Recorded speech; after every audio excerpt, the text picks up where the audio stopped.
Livro Missionários da Luz, por Francisco Cândido Xavier, pelo Espírito André Luiz.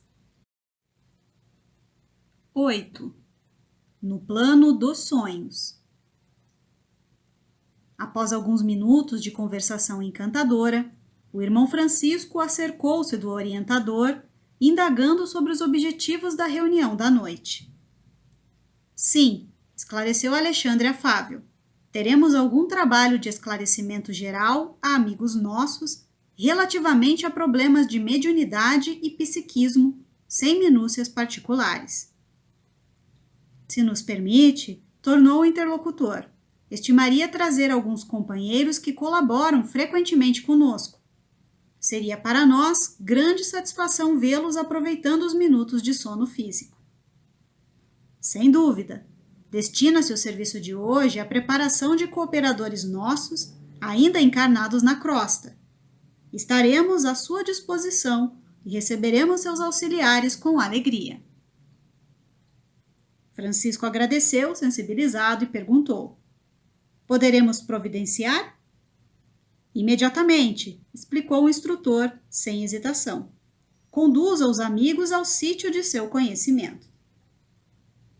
Afastou-se o grupo de socorristas, deixando-me verdadeiro mundo de pensamentos novos. Segundo informações anteriores, Alexandre dirigiria, naquela noite, pequena assembleia de estudiosos, e assim que nos vimos a sós, explicou-me solícito. Nosso núcleo de estudantes terrestres já possui certa expressão numérica. No entanto, faltam-lhe determinadas qualidades essenciais para funcionar com pleno proveito. Em vista disso, é imprescindível dotar os companheiros de conhecimentos mais construtivos. E, como julgasse útil fornecer-me informações pessoais destinadas à minha própria elucidação, acrescentou gentilmente: atendendo a injunções dessa ordem, estabeleci um curso de esclarecimento metódico para melhorar a situação. Nem todos sabem valer-se das horas do sono físico para o incentivo de semelhantes aquisições. Mas, se alguns lavradores mais corajosos não se dispuserem a cultivar algumas sementes, a fim de iniciar-se mais tarde a cultura intensiva, jamais a comunidade ruralista alcançará a lavoura farta. E sorridente acentuou: contamos em nosso centro de estudos com um número superior a 300 associados. No entanto, apenas 32 conseguem romper as teias inferiores das mais baixas sensações fisiológicas, para assimilarem nossas lições. E noites se verificam em que mesmo alguns desses quebram os compromissos assumidos, atendendo às seduções comuns, reduzindo-se ainda mais a frequência geral. Em compensação, de quando em vez ao comparecimento fortuito de outros companheiros, como ocorre nesta noite, em face da lembrança do irmão Francisco, que nos trará alguns amigos. E os irmãos que comparecem, indaguei, curioso, conservam a recordação integral dos serviços partilhados, de estudos levados a efeito e observações ouvidas? Alexandre pensou um momento e considerou. Mais tarde, a experiência mostrará a você como é reduzida a capacidade sensorial. O homem eterno guarda a lembrança completa e conservará consigo todos os ensinamentos, intensificando-os e valorizando-os de acordo com o estado evolutivo que lhe é próprio. O homem físico, entretanto, escravo de limitações necessárias, não pode ir tão longe. O cérebro de carne, pelas injunções da luta que o espírito foi chamado a viver, é aparelho de potencial reduzido, dependendo muito da iluminação de seu detentor no que se refere à fixação de determinadas bênçãos divinas. Desse modo, André, o arquivo de semelhantes reminiscências no livro temporário das células cerebrais é muito diferente nos discípulos entre si, variando de alma para alma. Entretanto, cabe-me acrescentar que, na memória de todos os irmãos de boa vontade, permanecerá, de qualquer modo, o benefício, ainda mesmo que eles, no período de vigília, não consigam positivar a origem. As aulas, no teor daquela que você assistirá nesta noite, são mensageiras de inexprimíveis utilidades práticas. Em despertando na crosta, depois delas, os aprendizes experimentam alívio, repouso e esperança, a par da aquisição de novos valores educativos. É certo que não podem reviver os pormenores, mas guardarão a essência, sentindo-se revigorados, de inexplicável maneira para eles, não só a retomar a luta diária no corpo físico, mas também a beneficiar o próximo e combater com êxito as próprias imperfeições.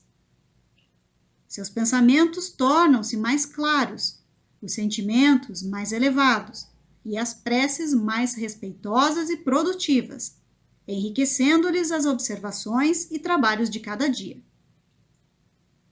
É lastimável, disse eu, valendo-me de pausa mais longa, que todos os membros do grupo não possam frequentar, em massa, as instruções dessa natureza.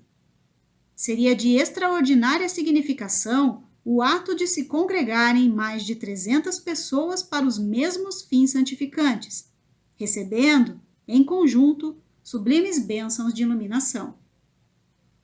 Sem dúvida, redarguiu o orientador no otimismo de sempre.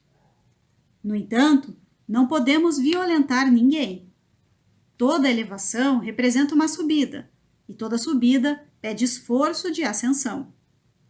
Se os nossos amigos não se aproveitam da força que lhes é peculiar, se menosprezam seus próprios direitos divinos, por olvidarem e por vezes detestarem os sagrados deveres que o Pai lhes confiou, como operar por eles se constitui lei primordial da vida a realização divina e eterna para cada um de nós. A observação era profunda e indiscutível. A esse tempo, defrontáramos vasto edifício que impressionava pelas linhas modestas, embora transbordantes de luz. Vamos agora ao trabalho, convocou Alexandre resoluto. Mas, objetei por minha vez, não se efetuarão as aulas na sede do agrupamento onde se processam os serviços a seu cargo? Se o trabalho, respondeu ele atencioso, fosse puramente consagrado às entidades libertas do corpo material, poderíamos desenvolver os nossos esforços ali mesmo, com o maior êxito. Mas, no presente caso, devemos atender a irmãos ainda encarnados, que vêm até nós em condições especialíssimas, e precisamos aproveitar os recursos magnéticos dos amigos que ainda se encontram igualmente em luta na Terra. E chegados diante da porta de entrada, onde se movimentava grande número de companheiros de nosso plano, o instrutor explicou. Temos aqui uma nobre instituição espiritista, a serviço dos necessitados, dos tristes, dos sofredores. O Sagrado Espírito de Família Evangélica permanece vivo nesta casa de amor cristão que o Espiritismo ergueu, por intermédio de uma venerável missionária do Cristo. Nossos trabalhos se desdobrarão aqui com mais eficiência relativamente aos fins a que se destinam. Como é interessante, acentuei, o fato de necessitarmos dos ambientes domésticos para instruções aos companheiros encarnados. Sim, comentou Alexandre, com elevada sabedoria. Você não pode esquecer que grandes ensinamentos do próprio mestre foram ministrados no seio da família. A primeira instituição visível do cristianismo foi o lar pobre de Simão Pedro, em Cafarnaum. Uma das primeiras manifestações de Nosso Senhor diante do povo foi a multiplicação das alegrias familiares numa festa de núpcias, em pleno aconchego do lar. Muitas vezes visitou Jesus as casas residenciais de pescadores confessos, acendendo novas luzes nos corações. A última reunião com os discípulos verificou-se no cenáculo doméstico. O primeiro núcleo de serviço cristão em Jerusalém foi ainda a moradia simples de Pedro, então transformado em baluarte inexpugnável da nova fé. Inegavelmente, todo o templo de pedra, dignamente superintendido, funciona qual farol no seio das sombras, indicando os caminhos retos aos navegantes do mundo. Mas não podemos esquecer que o movimento vital das ideias e realizações baseia-se na igreja viva do Espírito, no coração do povo de Deus. Sem adesão do sentimento popular, na esfera da crença vivida no âmago de cada um, qualquer manifestação religiosa reduz-se a mero culto externo. Por isso mesmo, André, no futuro da humanidade, os templos materiais do cristianismo estarão transformados em igrejas-escolas, igrejas-orfanatos, igrejas-hospitais, onde não somente o sacerdote da fé veicule a palavra de interpretação, mas onde a criatura encontre arrimo e esclarecimento, o jovem a preparação necessária para as realizações dignas do caráter e do sentimento, o doente o remédio salutar, o ignorante a luz, o velho o amparo e a esperança. O espiritismo evangélico é também o grande restaurador das antigas igrejas apostólicas, amorosas e trabalhadoras. Seus intérpretes fiéis serão auxiliares preciosos na transformação dos parlamentos teológicos em academias de espiritualidade, das catedrais de pedra em lares acolhedores de Jesus. Daria tudo o que estivesse ao meu alcance para continuar ouvindo as encantadoras elucidações do orientador. Mas, nesse instante, transpunhamos o limiar. Verifiquei que faltavam apenas 5 minutos para 2 horas da madrugada. Pelo grande número de entidades que vieram, céleres ao nosso encontro, percebi que havia enorme interesse em torno da palestra instrutiva da noite. Não se achavam presentes apenas aprendizes ligados ao esforço de Alexandre, em sentido direto, mas também outros amigos trazidos até ali por afeiçoados do plano espiritual. Acercou-se de nós, com mais intimidade, pequeno grupo de companheiros, destacando-se um deles que conversou com Alexandre de maneira mais significativa. Ainda não chegaram todos? Indagou o instrutor com interesse afetivo, após trocarem as primeiras impressões. Percebi claramente que se referia aos irmãos encarnados que deveriam comparecer na cota de frequência do grupo de que era ele um dos diretores espirituais. Faltam-nos apenas 2 companheiros, elucidou o interpelado. Até o momento, Vieira e Marcondes ainda não chegaram. Urge iniciar os trabalhos, exclamou Alexandre, sem afetação. Devemos terminar a tarefa às 4 horas no máximo. E, mostrando singular interesse de amigo, acrescentou. Quem sabe se foram vítimas de algum acidente? Convém positivar. No espírito de calma decisão que lhe é característico, recomendou ao auxiliar que lhe prestava informações. Sertório, enquanto vou ultimar algumas providências para as instruções da noite, observe o que se passa. Respeitoso, o subordinado interrogou. Caso estejam os nossos irmãos sob a influência de entidades criminosas, como devo proceder? Deixa-los lá. Então, onde estiverem, replicou o instrutor resoluto. O momento não comporta grandes conversações com os que se prendem, deliberadamente, no plano inferior. Fim do trabalho, você mesmo providenciará os recursos que se façam necessários. Dispunha-se o mensageiro a partir, quando o orientador, percebendo meu ardente interesse em acompanhá-lo, acrescentou. Se deseja, André, poderá seguir, colaborando com o emissário em serviço. Sertório terá prazer em sua companhia. Agradeci, extremamente satisfeito, e abracei o auxiliar de Alexandre, que me sorriu acolhedoramente. Saímos. Era indispensável atender o mandado com presteza. Todavia, satisfazendo minha curiosidade, Sertório explicou generoso. Quando encarnados na crosta, não temos bastante consciência dos serviços realizados durante o sono físico. Contudo, esses trabalhos são inexprimíveis e imensos. Se todos os homens prezassem seriamente o valor da preparação espiritual diante de semelhante gênero de tarefa, certo, efetuariam as conquistas mais brilhantes nos domínios psíquicos, ainda mesmo quando ligados aos envoltórios inferiores. Infelizmente, porém, a maioria se vale inconscientemente do repouso noturno para sair à caça de emoções frívolas ou menos dignas. Relaxam-se as defesas próprias e certos impulsos, longamente sopitados durante a vigília, extravasam em todas as direções por falta de educação espiritual, verdadeiramente sentida e vivida. Interessado em esclarecimentos completos, indaguei. Entretanto, isso ocorre com aprendizes de cursos avançados do espiritualismo? Poderiam ser vítimas desses enganos alunos de um instrutor da Ordem de Alexandre? Como não? Tornou Sertório fraternalmente. Com referência a essa probabilidade, não tenha qualquer dúvida. Quantos pregam a verdade sem aderirem intimamente a ela? Quantos repetem fórmulas de esperança e paz, desesperando e perseguindo no fundo do coração? Há sempre muitos chamados em todos os setores de construção e aprimoramento do mundo. Os escolhidos, contudo, são sempre poucos.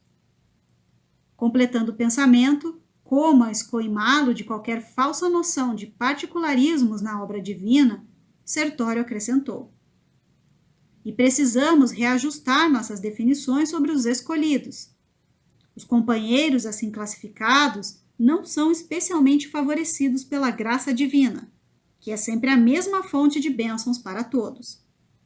Sabemos que a escolha, em qualquer trabalho construtivo, não exclui a qualidade.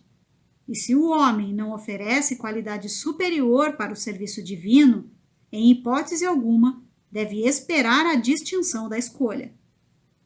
Infere-se, pois, que Deus chama todos os filhos à cooperação em sua obra augusta, mas somente os devotados, persistentes, operosos e fiéis, constroem qualidades eternas que os tornam dignos de grandes tarefas. E, reconhecendo-se que as qualidades são frutos de construções nossas, nunca poderemos esquecer que a escolha divina começará pelo esforço de cada um. A tese do companheiro era assaz interessante e educativa, mas havíamos atingido o pequeno edifício em frente do qual Sertório se deteve e falou. É a residência de Vieira. Vejamos o que se passa. Acompanhei-o em silêncio. Em poucos instantes encontrávamos dentro de quarto confortável, onde dormia um homem idoso fazendo ruído singular. Via-se-lhe perfeitamente o corpo perispirítico unido à forma física, embora parcialmente desligados entre si. Ao seu lado permanecia uma entidade singular, trajando vestes absolutamente negras.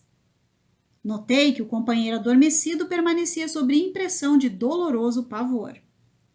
Gritos agudos escapavam-lhe da garganta.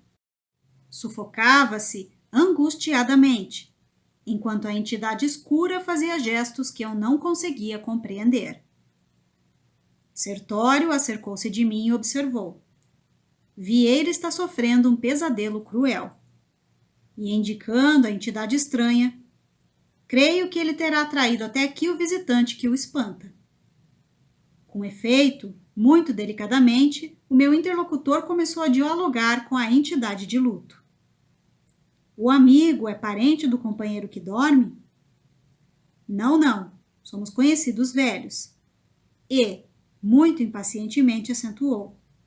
Hoje à noite, Vieira me chamou com as suas reiteradas lembranças e acusou-me de faltas que não cometi, conversando levianamente com a família. Isso, como é natural, desgostou-me. Não bastará o que tenho sofrido depois da morte? Ainda precisarei ouvir falsos testemunhos de amigos maledicentes? Não poderia esperar dele semelhante procedimento em virtude das relações afetivas que nos uniam às famílias, desde alguns anos. Vieira foi sempre pessoa de minha confiança. Em razão da surpresa, deliberei esperá-lo nos momentos de sono, a fim de prestar-lhe os necessários esclarecimentos. O estranho visitante, todavia, fez uma pausa, sorriu irônico e continuou. Entretanto, desde o momento em que me pus a explicar-lhe a situação do passado, informando-o quanto aos verdadeiros móveis de minhas iniciativas e resoluções da vida carnal, para que não prossiga caluniando-me o nome, embora sem intenção, Vieira fez este rosto de pavor que estão vendo e parece não desejar ouvir as minhas verdades.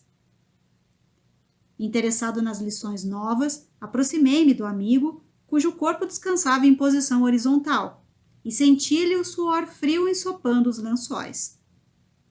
Não revelava compreender convenientemente o auxílio que lhe era trazido, fixando-nos com estranheza e ansiedade, intensificando, ainda mais, os gemidos gritantes que lhe escapavam da boca. Sentindo a silenciosa reprovação de Sertório, o habitante das zonas inferiores dirigiu-lhe a palavra de modo especial. O senhor admite que devamos ouvir impassíveis os remoques da leviandade? Não será possível de censura e punição o amigo infiel que se vale das imposições da morte para caluniar e deprimir? Se Vieira sentiu-se no direito de acusar-me, desconhecendo certas particularidades dos problemas de minha vida privada, não é justo que me tolere os esclarecimentos até o fim? Não sabe ele acaso que os mortos continuam vivos? Ignorará, porventura, que a memória de cada companheiro deve ser sagrada? Ora esta, eu mesmo já lhe ouvi, em minha nova condição de desencarnado, longas dissertações referentes ao respeito que devemos uns aos outros.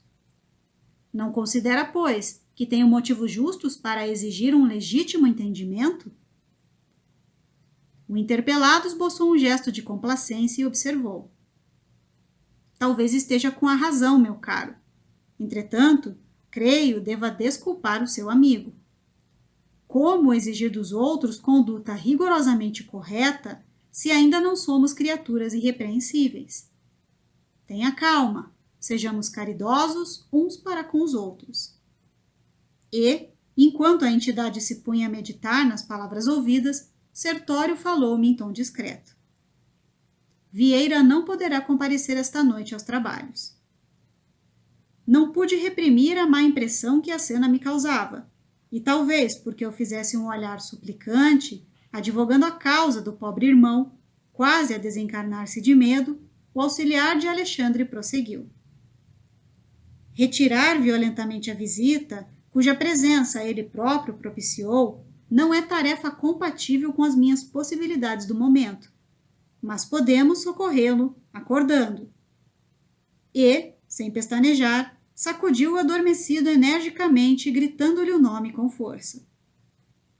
Vieira despertou confuso, estremunhado, sobre enorme fadiga, e ouviu exclamar, palidíssimo.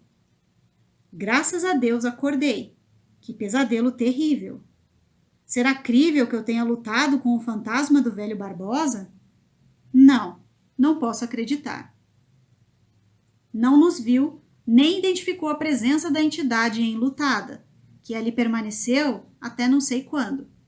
E ao retirarmos-nos, ainda lhe notei as interrogações íntimas, indagando de si mesmo sobre o que teria ingerido ao jantar, tentando justificar o susto cruel com pretextos de origem fisiológica. Longe de auscultar a própria consciência, com respeito à maledicência e à leviandade, procurava materializar a lição no próprio estômago, buscando furtar-se à realidade. Sertório, porém, não me proporcionou ensejo a maiores reflexões. Convocando-me ao dever imediato, acrescentou. Visitemos o Marcondes. Não temos tempo a perder. Daí a 2 minutos, penetrávamos outro apartamento privado. Todavia, o quadro agora era muito mais triste e constrangedor. Marcondes estava, de fato, ali mesmo, parcialmente desligado do corpo físico, que descansava com bonita aparência sobre as colchas rendadas. Não se encontrava ele sobre impressões de pavor, como acontecia ao primeiro visitado, Entretanto, revelava a posição de relaxamento, característica dos viciados do ópio. Ao seu lado, 3 entidades femininas de galhofeira expressão permaneciam em atitude menos edificante. Vendo-nos de súbito, o dono do apartamento surpreendeu-se de maneira indisfarçável, mormente em fixando Sertório, que era de seu mais antigo conhecimento. Levantou-se envergonhado e ensaiou algumas explicações com dificuldade. Meu amigo, começou a dizer dirigindo-se ao auxiliar de Alexandre, já sei que vem procurar-me. Não sei como esclarecer o que ocorre. Não pôde, contudo, prosseguir e mergulhou a cabeça nas mãos, como se desejasse esconder-se de si mesmo. A essa altura da cena constrangedora, verifiquei então, sem vislumbre de dúvidas, que as entidades visitantes eram da pior espécie, de quantas conhecia eu nas regiões das sombras.